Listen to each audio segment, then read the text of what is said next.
Hounded by a relentless press, indifferent family, and a coterie of supporters who leaked the most intimate details of her life, Princess Diana struggled to find her authentic self. What no one knew at the time was that Diana was seeing a private voice and presence coach during the 2 years just before her death.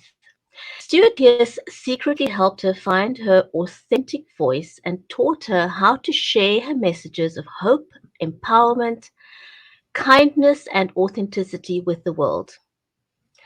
Now, 24 years after her death, Stewart's book, Diana, The Voice of Change, throws new light on this most famous woman of her time and the most photographed woman in recorded history. Stewart Pearce reveals the real essence of who Diana truly was and shares the joy that created her immense public popularity. He shares the internal work she accomplished to enhance the radiance she shone into the world with brilliance, and how you too can be transformed into finding your own authentic, shining signature sound and radiance. Don't go away. We will be right back.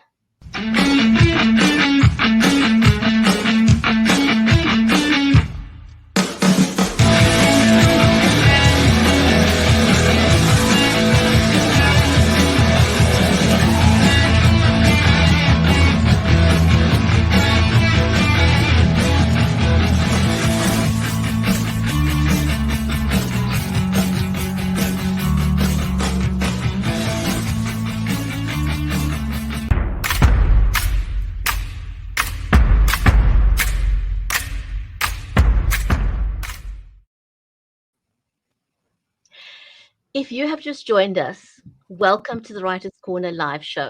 I'm your host, Brigitte Limbanda from Cape Town in South Africa, and our live stream is made possible by Creative Edge, StreamYard, and BeLive Media, helping you make meaningful connections.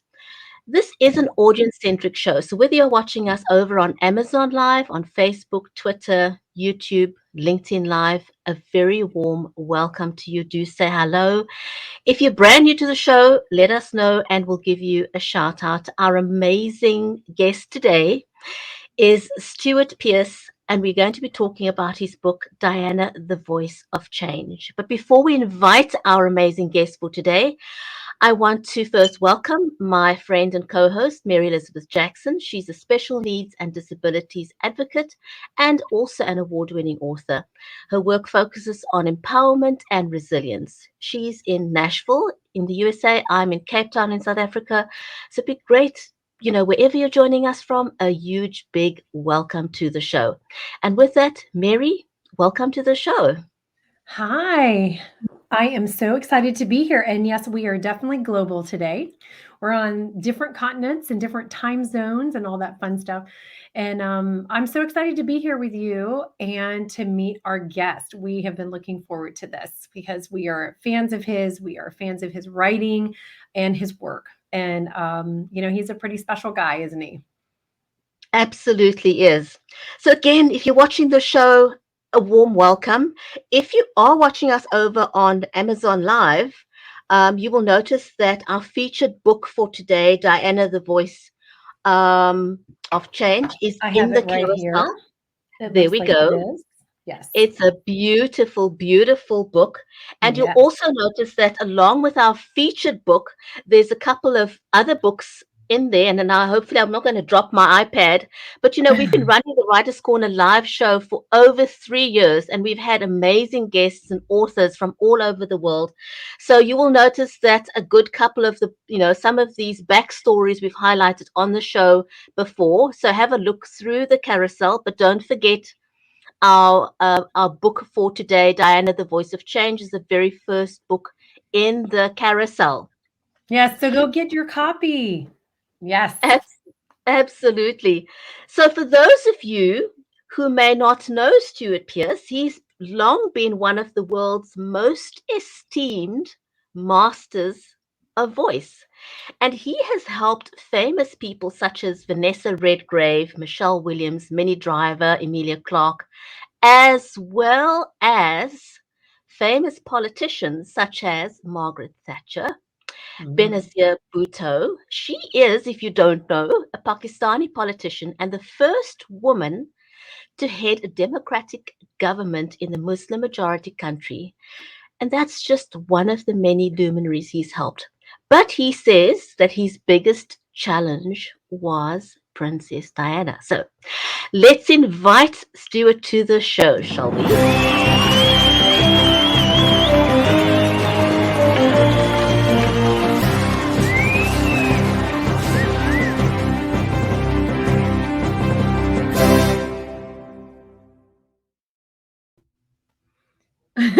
Do you feel special? That was absolutely wonderful. Thank you so much.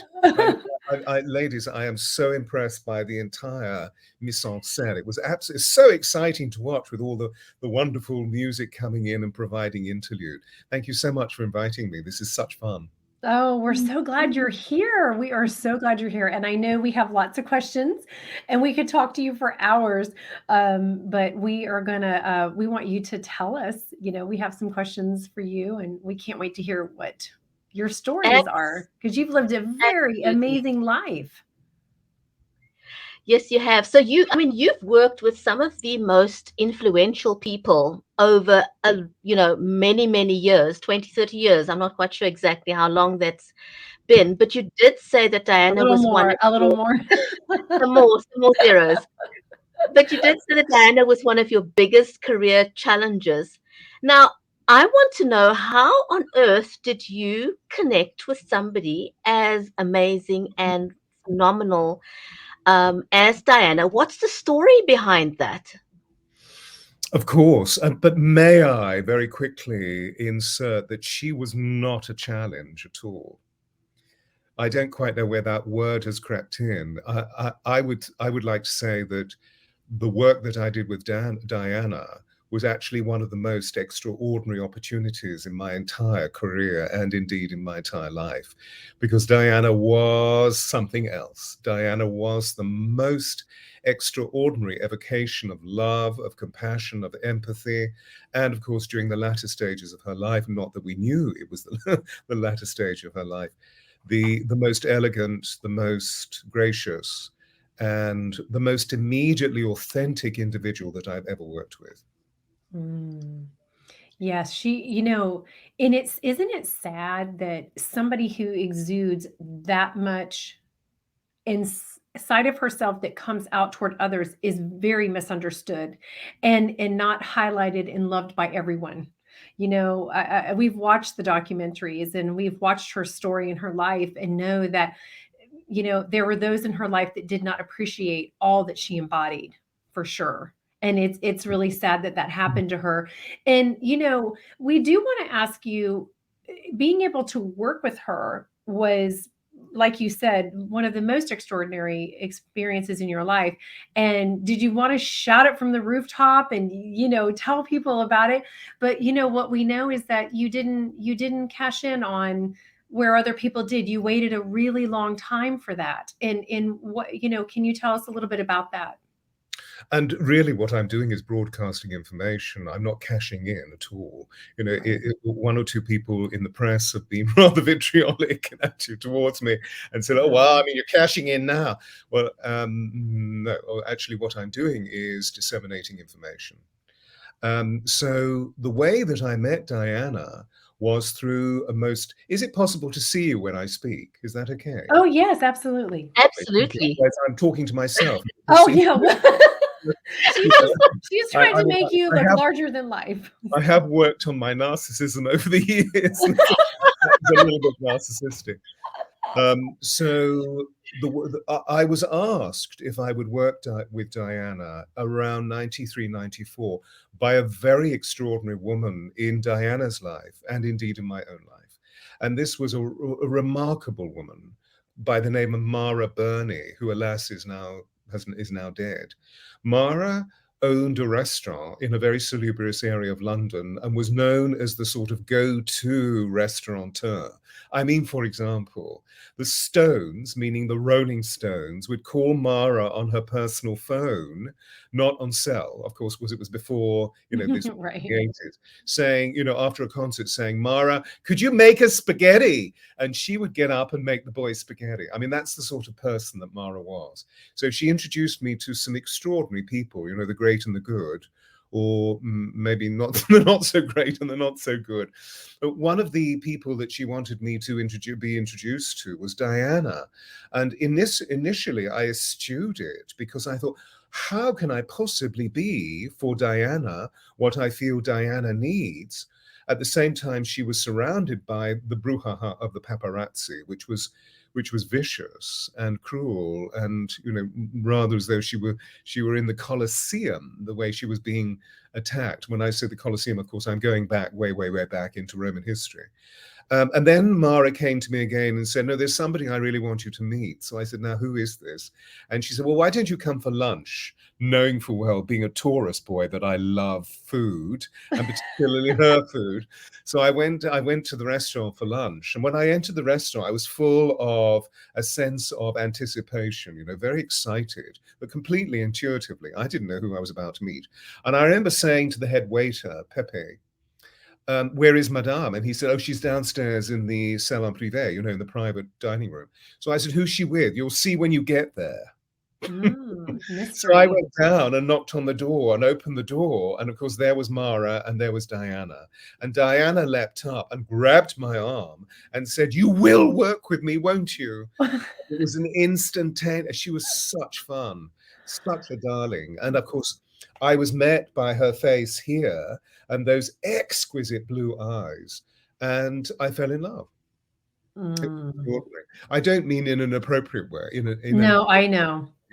In a way of being in awe, in wonder, and indeed in adoration. So I already was that, but that was all tanked up very considerably.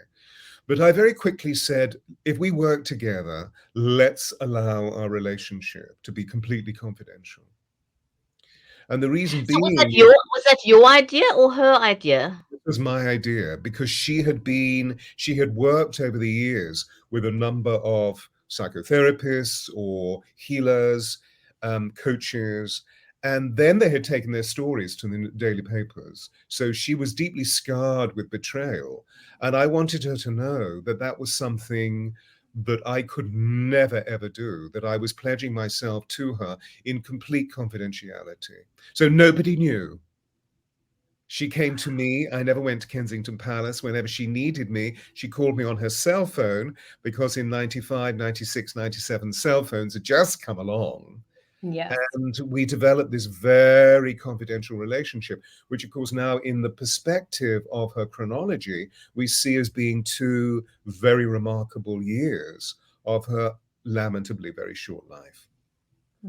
Because she'd moved. I came along just as the Martin Bashir interview was broadcast by the BBC.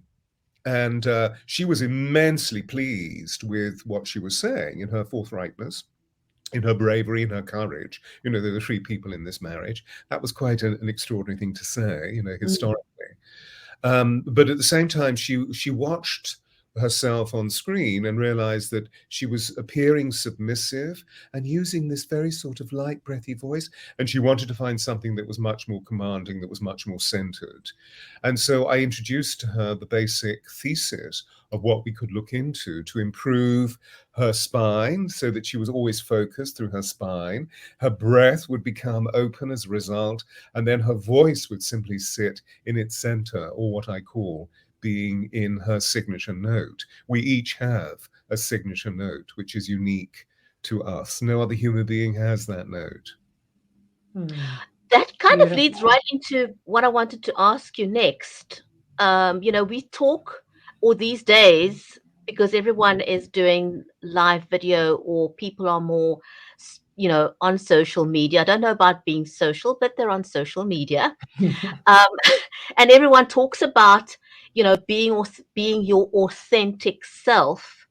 But what exactly does that mean? So you helped Diana find her authentic voice. Can you talk a little bit more about what it means to have an authentic voice and what that could mean for other women that are trying to find their voice? Mm. Well, I believe that an authentic voice is the voice of the heart. Rumi Very true. says, when words arise from the heart, they enter the heart. When words arise from the tongue alone, they don't pass beyond the ears. I feel that we're at a very remarkable time for we people, and particularly for the women of the world. Just to use another metaphor, there's a wonderful Japanese proverb that says, when the women's voices are aroused, the mountains move. I believe that the women's voices are arousing at this time, are being aroused, are being elicited. And so an authentic voice is really the voice of the heart. That is so beautifully said. That should be on a billboard somewhere, or that should be a hashtag that people start using because it is so true. And, we watch the way people, the more that we're on social media and doing things like this, it becomes more obvious the way people carry themselves and how they hold themselves. And Brigetti and I are always we're very aware of this, and we're aware in interviews and things that, as well as you are, how you come across to people, and we are trying to teach that as well to others. I've always been fascinated with Diana and the way she carried herself. I've watched everything there is on her, read everything. I've always been a fan of hers. I was born, we have birthdays near each other, but just her passion and what she stood for. And she had this compassion that is just unlike most people in the world. But the way she carried herself, I always found, that shy thing that she did, she turned her head and her eyes and everything. And you've already kind of talked to us about posture. What advice did you give her to get to where she was after working with you? And how can other women do the same thing? You're a prophetess, because actually this front cover is actually going to be on a billboard in Times Square next week. Oh, yay. Wonderful. The beginning of a process that I'm calling the Diana Heart Path. So this book leads to another book, leads to another book. And next year, please come along, dear ladies, if you can.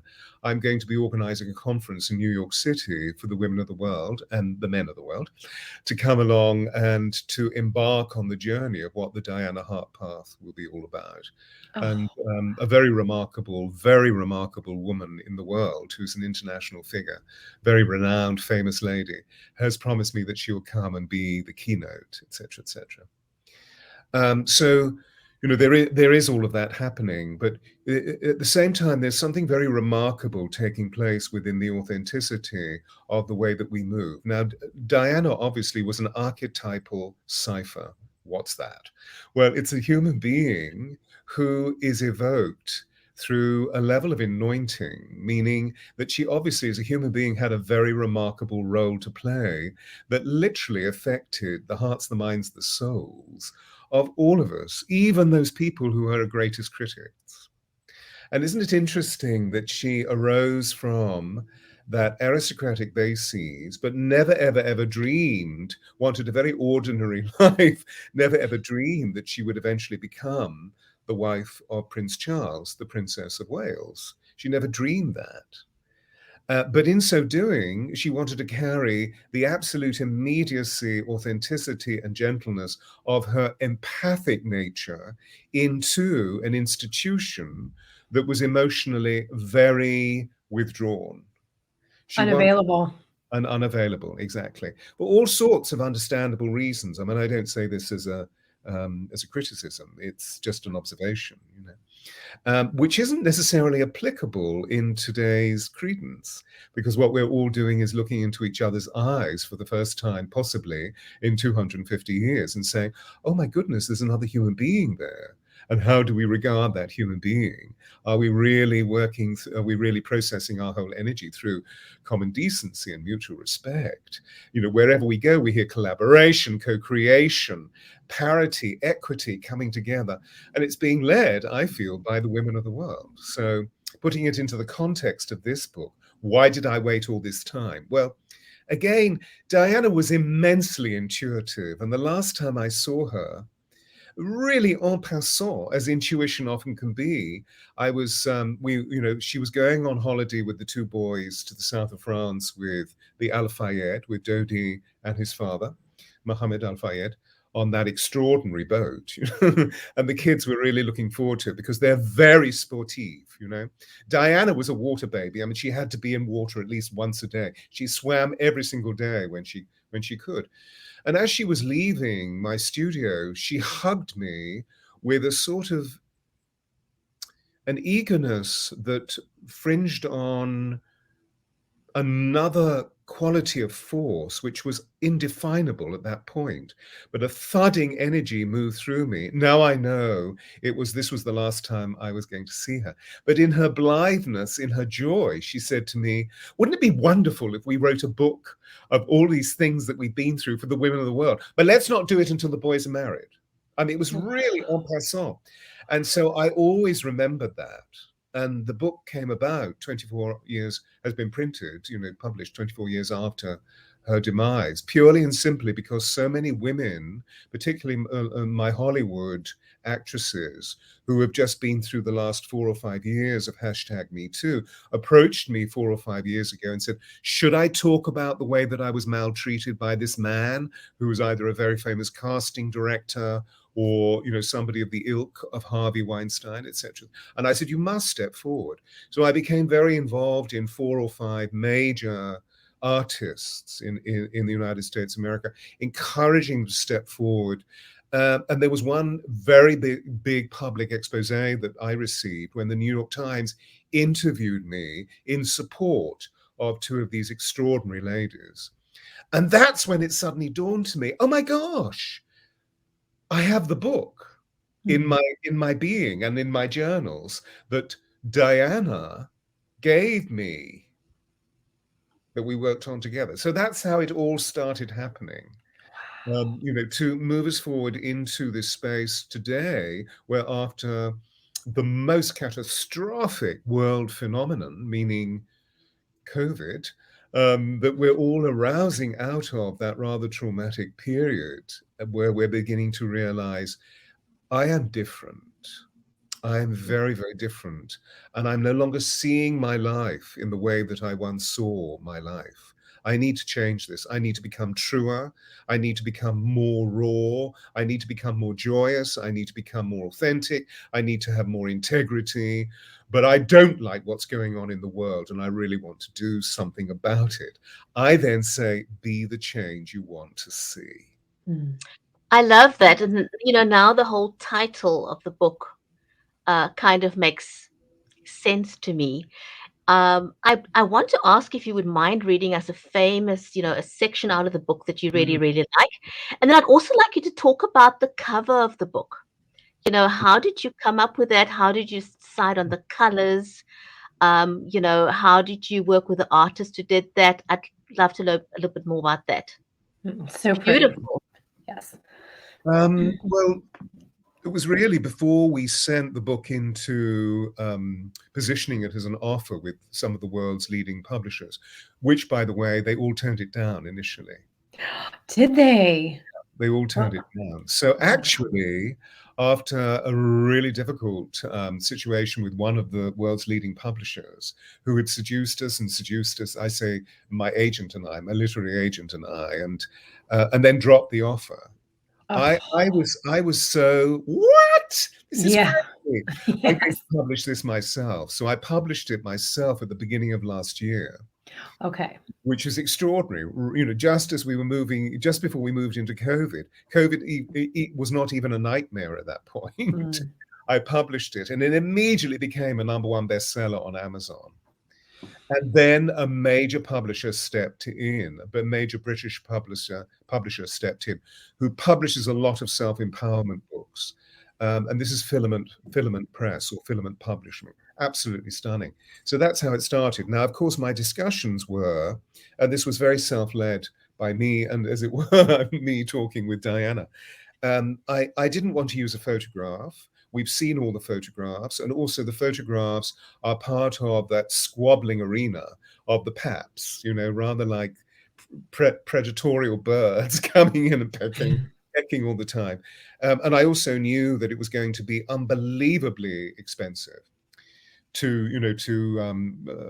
acquire the copyright of a photograph, you know, because it would have to be a stunning photograph, you know, because of Diana's beauty and the way that everything that I do is beautiful. I mean, I sign my work with the autograph of beauty. I feel it's an emanation of the divine, you know. And so I put out amongst a group of people, some clients of mine as well as colleagues of mine, saying, could we find an artist? And I hitherto discovered 3 artists that I took through a very specific brief about what I wanted. Was I didn't want anything sentimental. I wanted a portrait that was actually of Diana, so to speak, now, which is why her hair is short. The colors were her colors. And nobody could get it right, because I realized that everybody was responding to their vision of Diana from 25 years ago.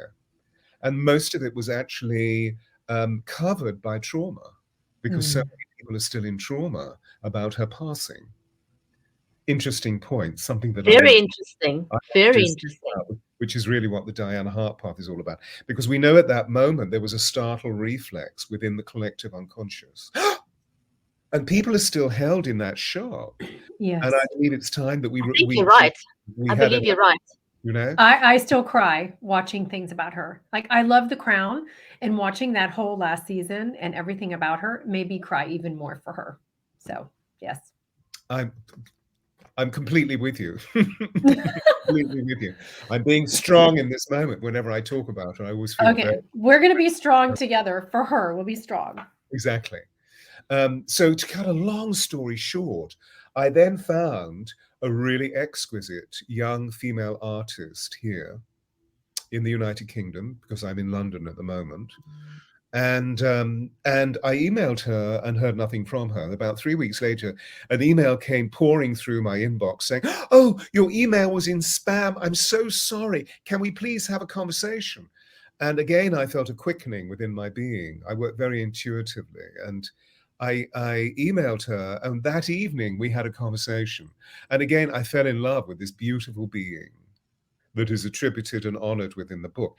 And she said, I know exactly what you want. And about 2 days later, this came along. Wow. That is beautiful. Fascinating. Beautiful. Fascinating. Yes. Led by Diana. Of course. So you'd like me to read something from... I'd love just your, one of a favorite passage out of the book. The light here is not that bright.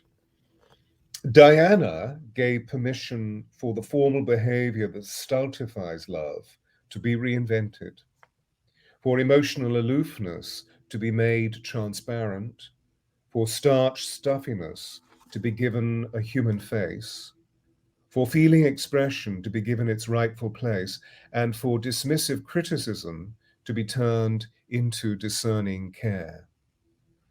Indeed, viewing Diana's life through the lens of the last 24 years, we can see what a truly extraordinary story hers was, and how her memory lives on in people's hearts, bringing joy and tenderness to all our lives, even today. Each climax and nadir of her extraordinary story appears to have been crafted by a sage writer of an ancient Greek drama. And within this book, we will explore the full significance of this extraordinary person and how her personal odyssey, the sojourn of a heroine's quest, was wrought by archetypal significance. Beautiful. Wonderful. Thank you so much, Stewart. I could just sit here and let you read to us for the rest of the day. Oh, bless you. Bless you. It's so beautiful. It's so eloquent. Oh, it's so, we're very excited for you to be here and to share this with us. And what an honor it is.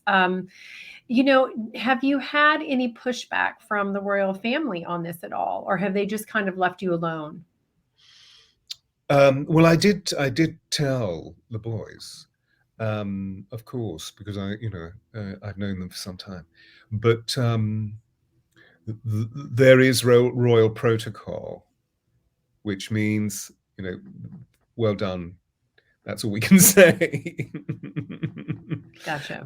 At the moment, yeah, the royal family do not get involved in personal witness, and particularly as something as controversial as Diana. And Diana, as we know her in her legacy, through the Diana Award, through this book, through other extraordinary tributes that are being paid to Diana at this time, the royal family always remains very, very, very quiet. One can appreciate that. So, considering how you helped Diana on her journey of finding her authentic voice, you mentioned, the Me Too movement. There are a lot of women who have been silenced over the years. So if there are women out there who are still feeling silenced, who are feeling disrespected, what would your advice be to them so that they could find their voice and speak out with authority? Well, the first thing is we need to decide what we wish to say. I mean, thought creates reality. And so we need to decide, what is it that I want to say? Not how am I going to say it, but what is it that I want to say? The how comes much later. And not only what, but why. Because the unbridled passion of the free voice is right at the very kernel of what true authenticity is. So that's the first thing. I would then say share with kindred spirits, share. And automatically through that quality of sharing, the what and the why, that we begin to move into the trajectory of our own souls. And hopefully those people that we're speaking to are discerning people who will support and provide the individual with support and love and care. That's where we could start. But I could go on and on and on and on listing so many different priorities, but that's where it really starts. Of course, what's happened for most of you amazing ladies is that you've kept your voices very unbreathed. And so your voices can often be very light. I mean, this is something that I would call a half voice, because you can hear that I've cut out a lot of the resonance in my voice. And so it feels as though I'm being very light. But of course, this doesn't disturb anybody. And one of the key things that you ladies, it feels from my experience of helping ladies to find their voices, is that you've often felt very ill at ease about the men in your life receiving your true sovereignty. So if I go right into my note here, you can feel the weight of my voice. It's very balanced within the harmony of my body, but it also has authority. It has gravitas. So as soon as we move away from that submissive thing, the first thing to do is to find out, how do I breathe? Because as soon as we breathe, the breath is a support mechanism for positioning the sound, so that we can literally position our voices in speaking just as we position them when we sing, which I think is one of the reasons why the Italians say "e parlare e cantare," to speak is to sing is to speak. And that automatically, you see, when someone moves into that level of harmony, they feel so relaxed within, even though the objective may be on some level daunting, that we feel so relaxed within. As soon as we feel that harmonic balance within, that we automatically find our power, and then the passion really ignites, our radiance ignites. And what's interesting when we do this is the people that hitherto did not listen beforehand suddenly listen. That's the extraordinary thing. I've worked for years and years and years and years in major theatres around the world, and particularly Shakespeare's Globe Theatre, where I was Master of Voice for nearly 15 years, was part of the original team that created the reconstruction. And there, the actors are actually seen by 1,600 people. Normally, each performance, twice a day in season, because it's an open air theatre. So this is on the south bank of the River Thames, just opposite St Paul's Cathedral. Obviously, it's not open during the winter time because it's so cold. During the summer season, 1,600 people are watching you, and the audience and the actors share the same light. So if you're not being really good, then the audience tell you. They start to get very restive. And what I was able to do is to open up the signature note of each of the wonderful actors that came to the theatre, so that they immediately became magnetic. And that's what I'm relating to, that when we find our note, we become magnetic. And that happens when you're a singer too.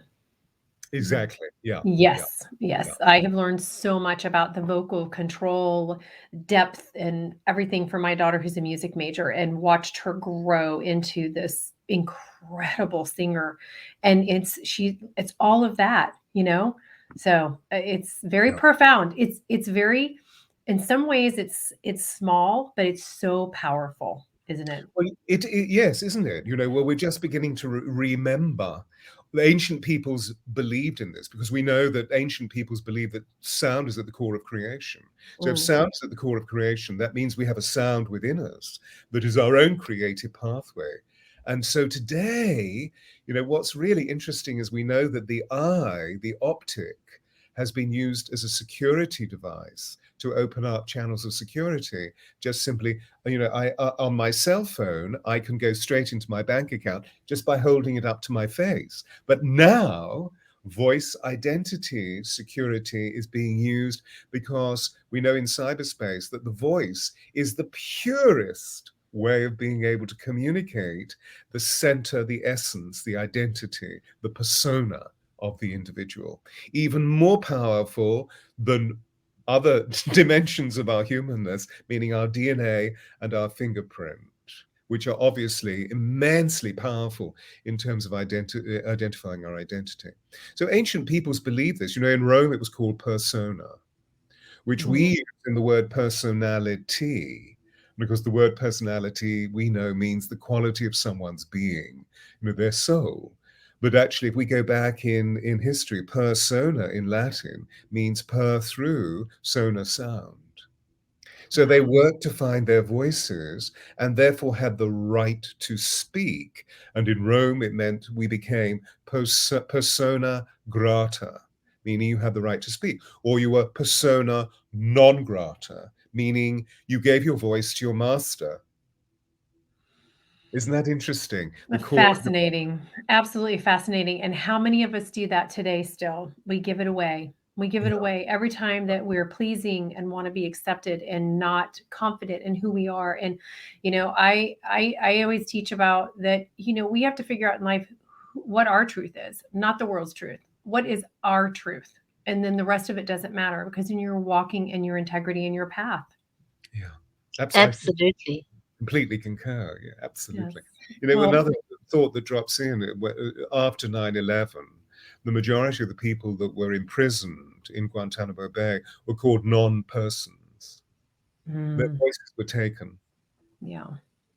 That's crazy. Stewart, thank you so much. This was amazing. We could talk for hours. We'd love to have you back on. Bless you. Thank you. Thank you for the book. We look forward to the sequels.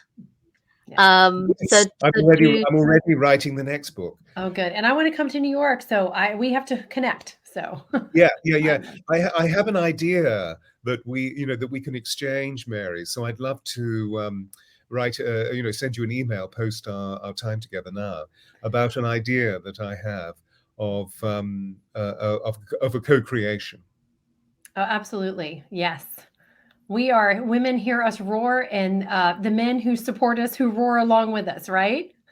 Absolutely. That's the way it works. That's the way it works.